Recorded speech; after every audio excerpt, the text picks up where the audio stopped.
आदाब, नमस्कार। आप देख रहे हैं आईएनएन चैनल। मैं हूं शेख अहमद अली। प्राइम टाइम में आइए सबसे पहले नजर डालते हैं हेडलाइंस पर। लगातार दूसरे दिन पेट्रोल डीजल की कीमतों में इजाफा। कश्मीर में पाबंदियों का 21वां दिन मुकम्मल। बहुत जल्द तमाम सहूलियात बहाल होंगी, गवर्नर सत्यपाल मलिक का तयख्खुन। अरुण जेटली की सरकारी इजाजत के साथ आखिरी रसूमात मुकम्मल। कांग्रेस को पदयात्रा की इजाजत न देने के खिलाफ अदालत से रुजू होने कोमट रेड्डी का ऐलान। और पीवी सिंधु ने रकम की नई तारीख, जीती वर्ल्ड चैंपियनशिप। अब खबरें तफसील से। पेट्रोल डीजल की कीमतों में इतवार को मुसलसिल दूसरे दिन तेजी देखने को मिली। मुल्क की सबसे बड़ी तेल marketing company Indian oil corporation के मुताबिक कौमी दारुल हुकूमत दिल्ली में आज पेट्रोल 7 पैसे महंगा होकर 71 रुपये 99 रुपये फी लीटर और डीजल 10 पैसे महंगा होकर 65 रुपये 26 पैसे फी लीटर तक पहुंच गया। कलकत्ता और मुंबई में भी पेट्रोल की कीमतों में 7 पैसे का इजाफा हुआ। कलकत्ता में आज पेट्रोल 74 रुपये 69 पैसे और मुंबई में 77 रुपये 65 पैसे फी लीटर के हिसाब से फरोख्त हुआ। चेन्नई में इसकी कीमत 8 पैसे बढ़कर 74 रुपये 78 पैसे तक पहुंच गई। हैदराबाद में भी पेट्रोल की कीमतों में इजाफा देखा गया। डीजल की कीमत कलकत्ता में 10 पैसे बढ़कर 67 रुपये 64 पैसे तक पहुंच गई, जबकि मुंबई और चेन्नई में ये 11 पैसे महंगा होकर बिल तरतीब 68 रुपये 72 पैसे और 68 रुपये 95 पैसे तक पहुंच गया। ప్రాబ్లం అయిపోతుంది. ఎందుకంటే ఎప్పుడైనా పెంచినారంటే 2 రూపీస్ 3 రూపీస్ పెంచుతారు, తగ్గించారంటే 1 పైసా 2 పైసా పెంచి దానికి చాలా పబ్లిసిటీ చేసుకుంటారు. ఇలా మధ్యతరగతి వాళ్ళు ఇలా చేసుకోవాలంటే చాలా ప్రాబ్లం అవుతుంది.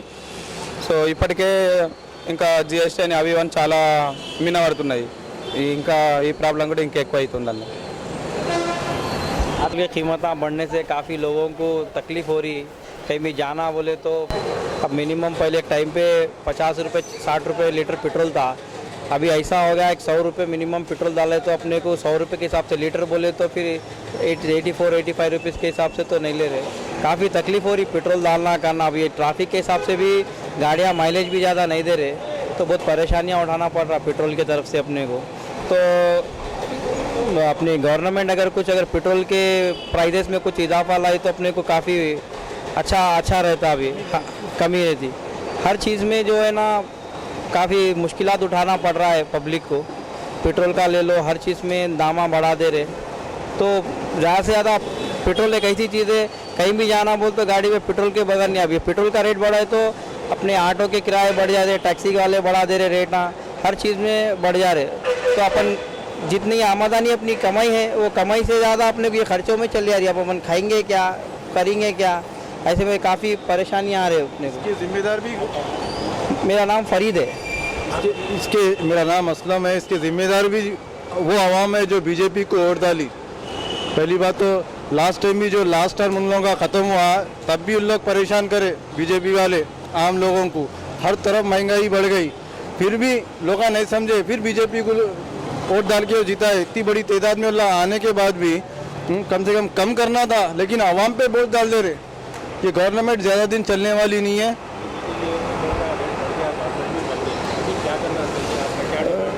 हमारा डिमांड ये है कि पेट्रोल के जो प्राइसेस बढ़ गए उसको कम करना चाहिए, और इतनी बड़ी तादाद में आने के बाद लोग पब्लिक को सहूलत वजह से काम करना, महंगाई कम कर। 1 रुपया बढ़ गया, 2 रुपये कम करे तो अच्छा था।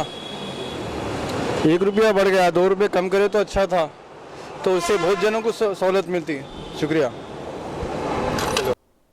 माहौल को होने वाले भारी नुकसान के पेश नज़र वज़ीर आज़म नरेंद्र मोदी ने एक बार ही इस्तेमाल किए जाने वाले प्लास्टिक को ख़त्म करने पर जोर दिया है। मोदी ने आकाशवाणी पर मन की बात प्रोग्राम में आज कहा कि गुज़िश्ता कुछ बरसों से 2 अक्टूबर से पहले तकरीबन 2 हफ्ते तक मुल्क भर में स्वच्छता ही सेवा मुहिम चलाई जाती है। इस बार ये 11 सितंबर को शुरू हो गई। इस दौरान लोग अपने अपने घरों से बाहर निकलकर श्रमदान के जरिए बाबाए कौम महात्मा गांधी को खिराज अकीदत पेश करेंगे।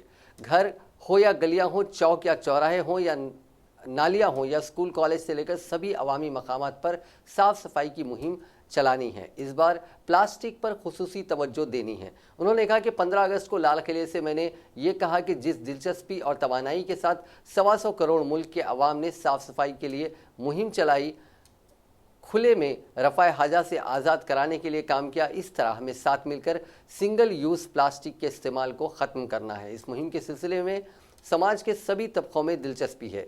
मेरे कई ताजिर भाई बहनों ने दुकान में एक तख्ती लगा दी है, एक प्ले कार्ड लगा दिया है जिस पर यह लिखा गया है कि ग्राहक अपना थैला साथ लेकर आएँ।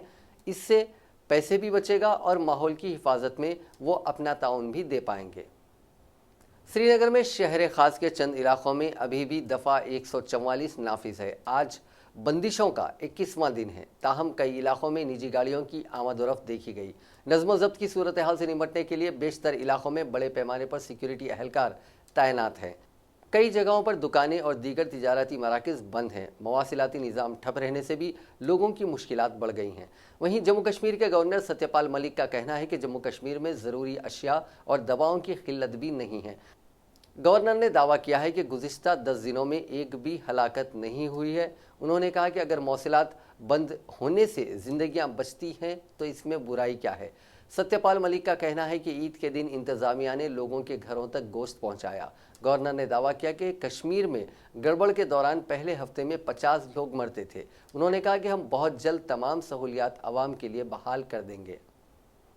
कांग्रेस जनरल सेक्रेटरी प्रियंका गांधी ने आज हुकूमत पर निशाना साधते हुए कहा कि कश्मीर में जमहूरी हुकूक को ख़त्म करने से ज़्यादा मुल्क के खिलाफ कोई काम नहीं हो सकता। प्रियंका का ये बयान राहुल गांधी के श्रीनगर से दिल्ली वापस भेजे जाने के एक दिन के बाद आया। प्रियंका ने एक ट्वीट में कहा कि कश्मीर में जमहूरी हुकूक को जिस तरह से बंद किया जा रहा है उसके खिलाफ हर एक को आवाज़ उठानी चाहिए और हम ऐसा करने से कभी नहीं रुकेंगे। उन्होंने एक सहाफ़ी की जानिब से पोस्ट किया गया वीडियो शेयर किया। इसमें एक खातून राहुल गांधी को कश्मीर के हालात बता रही है। इस दौरान राहुल एक फ़्लाइट में बैठे नज़र आ रहे हैं। प्रियंका ने इस वीडियो पर कमेंट किया, ये कितने वक्त तक चलेगा। ये उन लाखों लोगों में से एक है जिन्हें मुल्क परस्ती के नाम पर चुप कराया जा रहा है और कुचला जा रहा है। ये वीडियो उन लोगों के लिए है जो अपोजिशन पर मुद्दों के सियासतबाजी का इल्ज़ाम लगाते हैं। हम उनको देखते जाते हैं कि वो इतने छोटे छोटे बच्चे 10 साल जो 10th में पढ़ते हैं, घर से बाहर नहीं निकल पाते हैं। वो जाते अगर एक दूसरे को ढूंढने जाते हैं ना, एक दूसरे को ढूंढने जाते हैं ना, उनको पकड़ लेते हैं। हमारे मेरा भाई हार्ट पेशेंट है, वो अपने बच्चों को ढूंढने गया, उसको 10 दिन घर वालों को नहीं दिखाया कि वो कहाँ है क्या है। हम हर तरीके से परेशान है। मैंने अपने भाइयों को अपने साथ आया लेकिन राहुल गांधी ने भी एक ट्वीट करके जम्मू कश्मीर में लोगों की आज़ादी और इंसानी हुकूक की पामाली पर तशवीश का इजहार किया। उन्होंने उनके श्रीनगर एयरपोर्ट पर उनकी वहां ओहदेदारों से हुई बातचीत का वीडियो भी साथ में शेयर किया। First of all, the thing is, the government has invited me. Yeah. The governor has said that I'm invited. मुझे इनवाइट किया है तो अब मैं आया हूँ, फिर आप कह रहे हैं कि नहीं आ सकते हैं, तो that is a bit. And government is saying that everything is okay here, everything is normal. So if everything is normal, then why are we not allowed out? It's a bit surprising. I mean, we are not going. We want to go to any area which is peaceful. And if it's 144, then I'm ready to go individually. I don't even, Yeah, everybody will go individually. We don't even have to go as a group. Subject: restrictions on the movement of political delegation within the territorial jurisdiction of District Budgam. Order: whereas it has come to my notice that political delegation consisting of following honorable members of parliament and other political leaders intend to mobilize people and hold protest on 24th of August 2019 after their arrival at Srinagar International Airport in connection with recent parliament proceedings vis-a-vis abrogation of Article 370 of Constitution of India. Shri Rahul Gandhi, Shri Ghulam Nabi Azad, Shri Anand Verma, Shri K.C. Venugopal, Shri Sitaram Yechury. No way at all. I was invited by the governor. We wanted to go and see the people, get a sense of what the people are going through, and try and help with the situation if possible. Unfortunately, we were not allowed to go beyond the airport. It's a very sad thing, but the press people who were with us were mishandled. Some of them were beaten. It is very clear that things are not normal in Jammu and Kashmir. साबिक वजीर खजाना अरुण जेटली की आखिरी रसूमात आज यहाँ निगम बोध घाट पर सरकारी एजाज़ात के साथ अदा की गईं। जेटली को उनके बेटे रोहन ने आग दी। इस मौके पर नायब सदर जमहूरिया एम वेंकैया नायडू, लोकसभा स्पीकर ओम बिरला, वजीर दिफा राजनाथ सिंह, वजीर दाखिला अमित शाह, राज्यसभा में अपोजिशन के रहनुमा गुलाम नबी आज़ाद, बीजेपी के कारगुजार सदर जेपी नड्डा, बीजेपी के सीनियर रहनुमा लाल कृष्ण आडवाणी, मरकजी वजीर रामविलास पासवान और दीगर रहनुमा मौजूद थे। आखिरी रसूमात से कबल ही बिहार के वज़ीर आला नीतीश कुमार, महाराष्ट्र के वज़ीर आला देवेंद्र फडणवीस, हरियाणा के वज़ीर आला मनोहर लाल खट्टर समेत दीगर रहनुमा भी निगम बोध घाट पहुंचे। योग गुरु बाबा रामदेव और भूटान के नुमाइंदे भी आखिरी रसूमात अदा करने के दौरान मौजूद थे। आखिरी रसूमात से कबल जेटली की लाश को बीजेपी के हेडक्वार्टर से निगम बोध घाट लाया गया। ख्याल रहे कि हफ्ते के रोज एम्स में जेटली की मौत हो गई थी। Jaitley ji, he was the finest piece among all of us. मेरी उनसे स्टूडेंट लाइफ की पहचान थी। जब वो 74 में अध्यक्ष बने थे दिल्ली यूनिवर्सिटी के, तब मैं मेरठ यूनिवर्सिटी में अध्यक्ष था और उसी साल एमएलए हुआ था। तब से और आज तक के सफ़र में राजनीति में इतना साफ सुथरा, शानदार, बहुत पढ़ा लिखा, काबिल और जिसको अहंकार छू के नहीं गया था, जो ईमानदारी का प्रतीक था और जो हर मसले का और हर बीमारी का इलाज था, ऐसा आदमी अब देश की राजनीति में नहीं है। हम सब लोग उन्हें बहुत मिस करेंगे और जिन लोगों ने उन्हें नज़दीक से देखा हो वो उसको फॉलो करने की कोशिश करेंगे। अरुण जेटली उन लोगों में से हमारे नेता हैं, जैसा मैंने पहले कहा था, बड़े भाई का स्नेह मिला और बीजेपी की ऐसी बहुत सारी पौध है जिन्होंने कुछ सिखाया, पढ़ाया, आगे बढ़ाया। आज मैं एक बात जब मीडिया के सामने खड़ा हूँ तो मुझे बताना ये उचित लगता है कि प्रमोद महाजन, सुषमा स्वराज, अरुण जी के बाद पार्टी के मुख्य प्रवक्ता के रूप में मुझे काम करने का अवसर मिला था। और अरुण जी जिस तरह से हम लोग को बताते थे, सिखाते थे किस तरह से विषय रखना चाहिए, वो अपने जीवन का बहुत बड़ा संबल है। एक बात, वकील के रूप में तो हम लोगों ने कई मामलों में साथ काम किया, बहुत सीखा भी, लेकिन एक बात जो मैं आज देश को बताना चाहता हूँ, कभी वो पार्टी के कमिटमेंट से हटे नहीं, कभी नहीं हटे। और अटल जी की सरकार में जब हम लोग साथ काम करते थे तो किस तरह हम रिफॉर्म को समझें, सीखें, देश में बदलाव करें, ये हम लोग को बहुत सिखाते थे। तो आज वो नहीं है, इसकी बहुत पीड़ा है। This was not the wait for him to गो।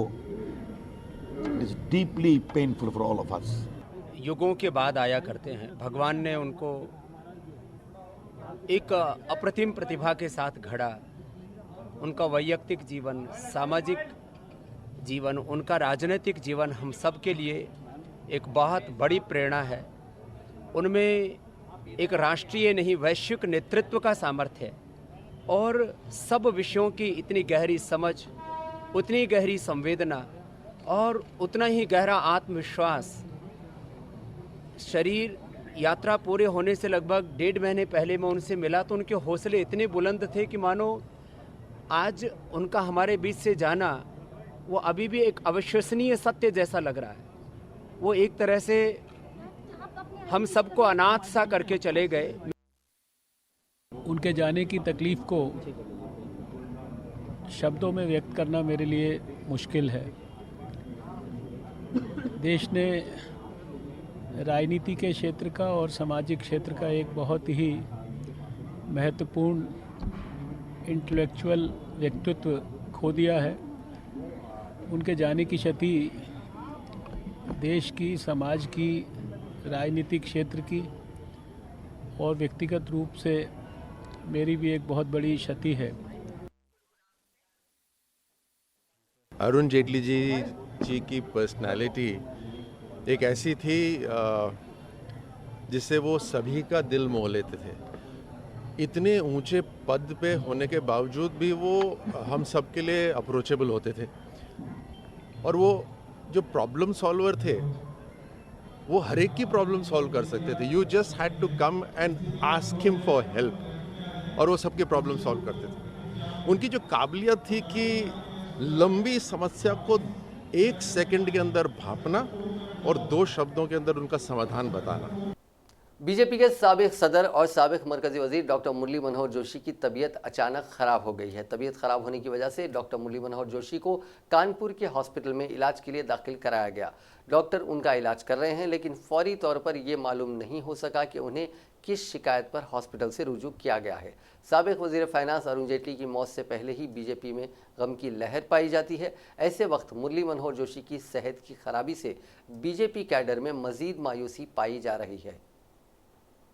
वज़ीर-ए-आज़म नरेंद्र मोदी इतवार के रोज़ G7 समिट में हिस्सा लेने के लिए बहरीन से फ्रांस रवाना हुए।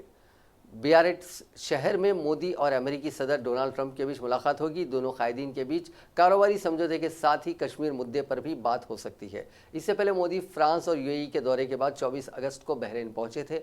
वहां बहरीन के क्राउन प्रिंस सलमान बिन हमाद ने हफ्ते के रोज़ मोदी को the king Hamad order of the renaissance से नवाजा। फ्रांस रवाना होने से पहले वज़ीर-ए-आज़म ने श्रीनाथ मंदिर भी गए। दोनों कायदीन के बीच हिंदुस्तान और बहरीन की दोस्ती, कारोबारी ताल्लुकात और तहजीबी और सकाफती ताल्लुकात को लेकर बातचीत हुई। G7 में Canada, France, Germany, Italy, Japan, UK और अमेरिका शामिल हैं। समिट 26 अगस्त तक चलने वाली है। इस बार समिट में ब्राज़ील के अमेज़न रेन फॉरेस्ट में लगी आग भी एक अहम मुद्दा होगा। फ्रांस के शहर बियारेट्स में होने वाली G7 सरबराह कॉन्फ्रेंस में शिरकत के लिए दुनिया की अहम ताकतों के सरबराहान पहुंच रहे हैं, जबकि हज़ारों मुखालिफिन ने पहले ही एहतजाजी मुजाहरों का आगाज़ कर दिया है। G7 मुखालिफ मुख्तलिफ तंजीमों के कारकुनान और रहनुमाओं ने हफ्ते के रोज़ से फ्रांस के जुनूब मगरबी इलाके में जमा होना शुरू कर दिया। ताहम मुजाहरे के मुंतज़मीन का इसरार है कि वो पुरअमन रहेंगे। G7 कॉन्फ्रेंस बियारेट्स में हो रही है, जहां से 30 किलोमीटर दूर रेगिस्तानी शहर में हफ्ते को हज़ारों अफराद जमा हुए और पुरअमन मुजाहरा किया।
वज़ीर ज़राअत सिंह रेड्डी निरंजन रेड्डी ने ओहदेदारों को इंतबाह दिया है कि सड़कों की गैर तामीर पर कार्रवाई की जाएगी। उन्होंने सड़कों की तोसी का काम तेज़ी से मुकम्मल करने की हिदायत दी। वज़ीर मौसूफ ने गोपालपेट मंडल मुस्तकिर से नागर कर्नूल डिस्ट्रिक्ट हेडक्वार्टर के लिए डबल लाइन सड़क के कामों का संग बुनियाद रखा। बाद अज़ा मुनक़िदा तकरीब से खिताब करते हुए वज़ीर ज़राअत ने कहा कि हुकूमत ने डबल लाइन सड़क की तामीर के लिए 49.14 करोड़ रुपीस जारी किए हैं। वज़ीर ज़राअत ने कहा कि सड़कें मियार के साथ तामीर होनी चाहिए और कहीं भी समझौता नहीं किया जाना चाहिए। उन्होंने ओहदेदारों को इंतबाह दिया कि नाक़िस मियार के साथ सड़कों की तामीर पर कार्रवाई की जाएगी। निरंजन रेड्डी ने कहा कि चीफ मिनिस्टर चंद्रशेखर राव अनकरीब पालामू रंगारेड्डी लिफ्ट इरीगेशन के कामों का मायना करेंगे। तेलंगाना यूथ कांग्रेस के general secretary P Sai Shivakant सड़क हादसे में हलाक हो गए। हफ्ते की रात देर गए हैदराबाद के मियापुर ऑलविन कॉलोनी के पास साई शिवकांत की कार ठहरी हुई लॉरी से टकरा गई, जिसके नतीजे में उनकी मौत हो गई। उनकी मौत पर पीसीसी लीडर्स ने गहरे दुख का इजहार किया। यूथ कांग्रेस के सदर अनिल कुमार यादव, पीसीसी के कारगुजार सदर कुसुम कुमार और दूसरों ने ताज़ियत पेश की। మా తోటి సోదరుడు యువజన కాంగ్రెస్ రాష్ట్ర జనరల్ సెక్రటరీ శివకాంత్ రావు గారు నిన్న అర్ధరాత్రి సమయంలో రోడ్ యాక్సిడెంట్లో చనిపోవడం జరిగింది। శివకాంతరావు ఒక మంచి వ్యక్తి. ముందుగా పర్సనల్గా నాకు ఒక తమ్ముడు లాంటి వాడు. ఎప్పుడు చూసినా కూడా పార్టీ గురించి, పార్టీ డెవలప్మెంట్ గురించి, కార్యకర్తల గురించి ఆలోచించే వ్యక్తి శివకాంతరావు. గతంలో కూడా మాతో పాటు ఎన్ఎస్సీలో కూడా పనిచేయడం జరిగింది. నేషనల్ ఎన్ఎస్సీ టీంలో కూడా శివకాంతరావు గారు పనిచేయడం జరిగింది. నిజంగా ఈరోజు ఇంత సడన్గా మమ్మల్ని అందరినీ ఇడిచేసిపోతారని మేము ఎప్పుడు కూడా కళలో కూడా ఊహించుకోలేము. నిజంగా కూడా మాకు అందరికీ కూడా చాలా బాధగా ఉంది. మేము యువజన కాంగ్రెస్ తరఫున పూర్తి స్థాయి కండోలెన్స్ తెలియజేస్తున్నాం. అదేవిధంగా వాళ్ళ ఫ్యామిలీకి కూడా మేము ఎప్పుడు కూడా సపోర్ట్గా ఉంటామని కూడా ఈ సందర్భంగా తెలియజేస్తున్నాం. कांग्रेस रुकन पार्लियामेंट भोनगिर कोमटिरेड्डी वेंकटरेड्डी ने उदय समुद्रम ब्रह्मणा वेललम लिफ्ट प्रोजेक्ट के तामीर के मुतालबे पर पुलिस और जिला इंतजामिया की जानिब से पदयात्रा की इजाज़त न देने पर हाई कोर्ट से रुजू होने का ऐलान किया।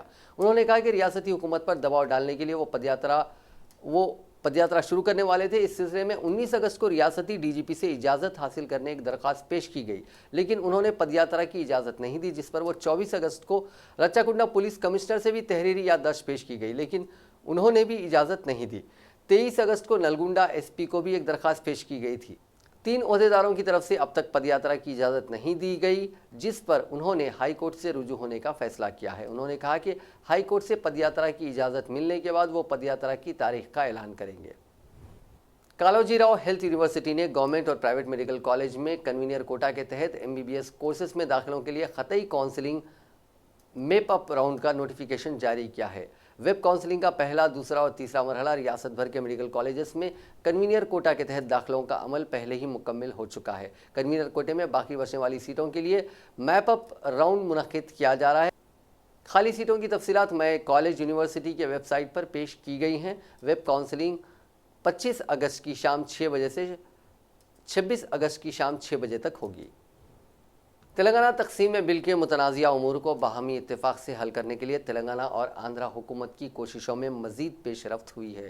ज़राए के मुताबिक महकमा बरक़ी की आंध्रा के हिस्सों की इमारतों को तेलंगाना के हवाले करने के लिए तमाम तैयारियां मुकम्मल कर ली गई हैं। इससे पहले KCR और जगन की मुलाकात के बाद सेक्रेटेरिएट की इमारतों को तेलंगाना के हवाले कर दिया गया था। इसके अलावा दीगर उमूर पर मज़ीद बातचीत की जा रही है। दूसरी तरफ गोदावरी के पानी को ले जाने के लिए KCR भरपूर ताउन करने के बाद आंध्रा हुकूमत मुतनाज़िया उमूर को जल्द से जल्द हल करना चाहती है। महकमा बरक़ी की इमारतों को तेलंगाना के हवाले करने के लिए तेलंगाना को 933 करोड़ रुपए अदा करने होंगे। इसके अलावा आंध्रा के 3000 करोड़ के बरक़ी बकायाजात को माफ़ करने का मुतालबा है। पता चला है कि बरक़ी बकायाजात का फैसला वज़ीर आला सतह पर लिया जाएगा। ताहम इस सिलसिले में तमाम ज़रूरी कार्रवाई हो चुकी है। दोनों वज़ीर आला की मुलाकात के बाद इसको खतियत दी जाएगी। खैरताबाद गणेश मूर्ति विसर्जन के लिए ड्रोन कैमरे का इस्तेमाल किया जाएगा। मेयर राम मोहन ने मलेशिया की ड्रोन टेक्नोलॉजी कंपनी के जिम्मेदारों के साथ इसका जायज़ा लिया। माजी में खैरताबाद गणेश मूर्ति के विसर्जन के मौके पर मूर्ति मुकम्मल ज़ेर-ए-आब नहीं हुई थी। इस बार मूर्ति को मुकम्मल ज़ेर-ए-आब करने के लिए ड्रोन कैमरों की मदद ली जाएगी। ड्रोन कैमरे के जरिए मूर्ति की ऊंचाई के मुताबिक पानी की गहराई की निशानदही करेगा और मूर्ति को कहाँ विसर्जन करना है इस इलाके की निशानदही करेगा। ड्रोन कैमरे की मदद से पानी के अंदर मिट्टी और पत्थरों की निशानदही की जाएगी। इसके बाद मिट्टी के इलाके से मिट्टी की नक्काशी करते हुए वहाँ के इलाके को गहरा किया जाएगा ताकि मूर्ति का मुकम्मल विसर्जन हो सके। इसके अलावा ड्रोन कैमरे की मदद से विसर्जन जुलूस के बहाव को आसान बनाने में मौसर साबित होगा।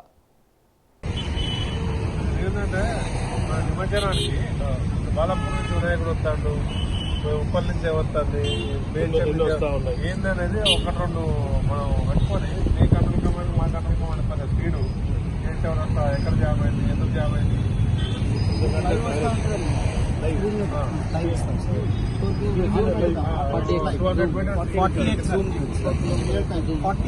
దీని మీద మనం ఒకటి దగ్గరికి భజన ఒకటి మనం ఏర్లో పెట్టేవాళ్ళు अक़लियती बहबूद की बैरूनी तालीम हासिल करने के ख्वाहिशमंद उम्मीदवारों के लिए खुशखबरी है। इस स्कीम से इस्तेफ़ादा करने वाले ख्वाहिशमंद अफराद पीर के दिन से ऑनलाइन दरख्वास्तें दाखिल कर सकते हैं।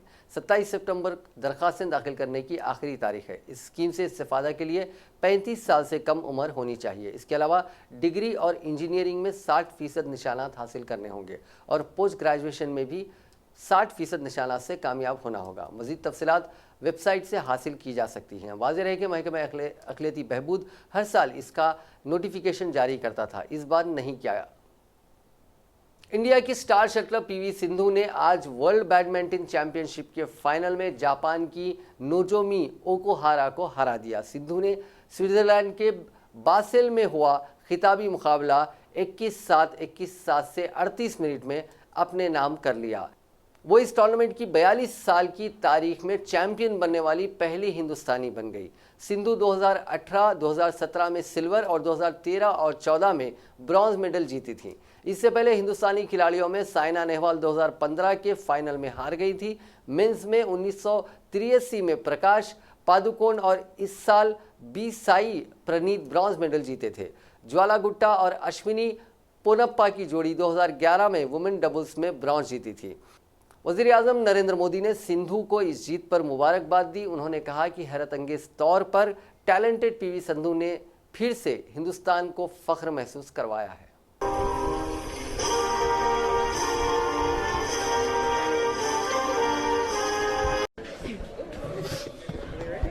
Don't drop the camera. Okay, rolling. PV Sindhu, can you finally say finally? Yeah. Yes, I'm really very happy, and of course I waited for this victory, and finally I've become a national champion, world champion. Sorry, world champion. But I think a lot of credits to my coaches, Gopi sir and Miss Kim. And also to my parents as well, and my support staff and all my sponsors who believed in me. And I think definitely I have no words to express, because I've been waiting, like, you know, last year it was a silver, before that it was a silver, and finally world champion, and I got this, so I'm really, really very happy. Okay, we'll talk about the game a little bit. Yeah. Because, you know, you were devastating. What was your plan? What were you, what were you doing from the outset that you said this is what I'm going to do? I think I just focused on my match and didn't think that it was the finals. But I just thought it was like a other match, like I played the semi-finals or quarter-finals. I just thought this will also be one of the match, and I just went into the court that way, and I gave my 100%. Well, definitely winning and losing was secondary, but for me, just going onto the court with my 100% and give my 100% was very important, and I've given that and I've proved it. A little bit about Nozomi's game. What was it that you would have kept an eye on? Usually, the Japanese girls are played a lot of rallies, so they were long rallies, but then I think I was dominating all of them, and from the starting I maintained the lead and I finished it off. So I think I was pretty confident, even though I was giving 1-2 points, but then I was getting those points back, and yeah, finally I did it.